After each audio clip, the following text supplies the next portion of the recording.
তুই কি আমার হবি রে, পর্ব 9। রিমঝিম। স্যার আসতে পারি? ক্লাসের সামনে দাঁড়িয়ে। আজই টাকলু স্যার আমারে লেকচার দিয়ে শেষ না করে দেয়। মনে মনে। আরিফ স্যার। এই তো জমিদারের বেডি।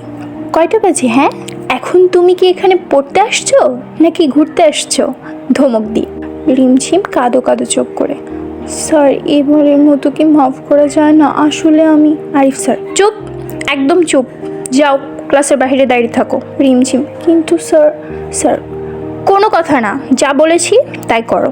রিমঝিমের আর কি করার, না চাইতেও এখন তাকে ক্লাসের বাহিরে দাঁড়িয়ে থাকতে হবে। ওর ইচ্ছা করছে ওই যে খুদবি না উঠবি, ওরে মেরে উগান্ডা পাঠায় দিই। তার জন্যই তার ভালোবাসা দেখাতে আসছে। এখন নাও ভালোবাসার চক্করে পড়ে দাঁড়ায় থাকো। তোর ভাল লাগে না।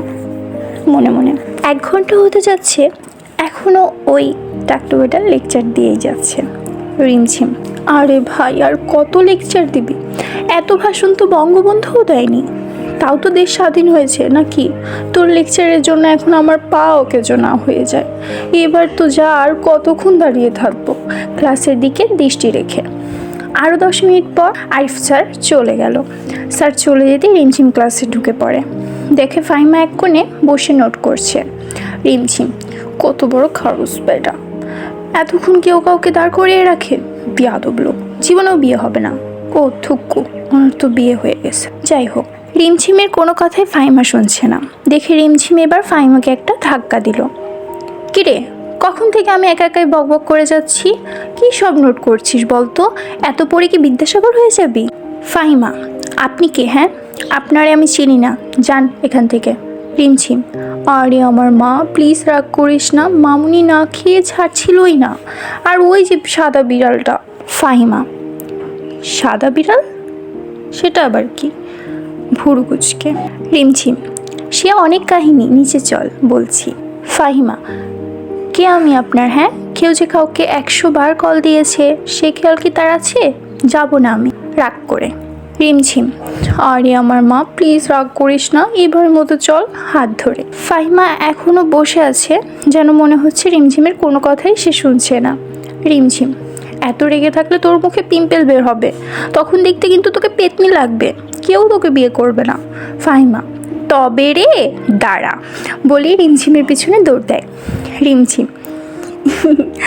এই এই এই আমি এখনো পুরোপুরি একটা ভার্জিন, আমার ইজ্জত নষ্ট করবেন না প্লিজ, নইলে আমার জামাই বেটা বউ থাকতে বিধবা হয়ে যাবে।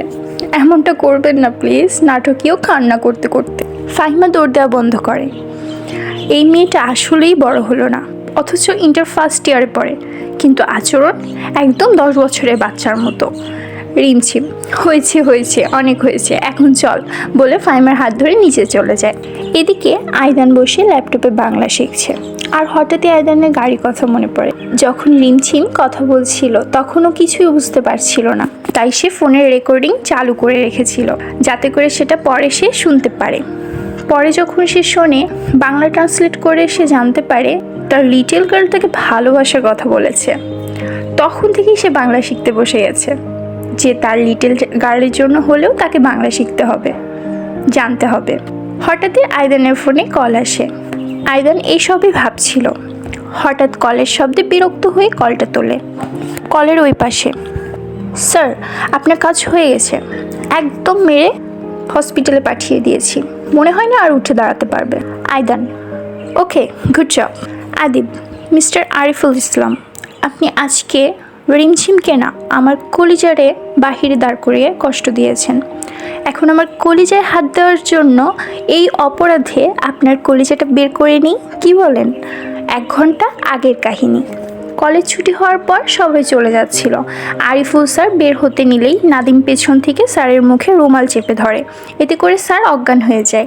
নাদিম। টাকের মতো তোর মাথাটাও কি ফাঁকা নাকি? কার কলেজে হাত দিছিস? তোর কি যে হয় আজকে, তোর টাকের মাঠ ফেরত কামনা করি বলেই স্যারকে চেয়ারের সাথে বেঁধে ফেলে। স্যার, তোমরা কে? আর আমাকে এভাবে বেঁধে রেখেছো কেন?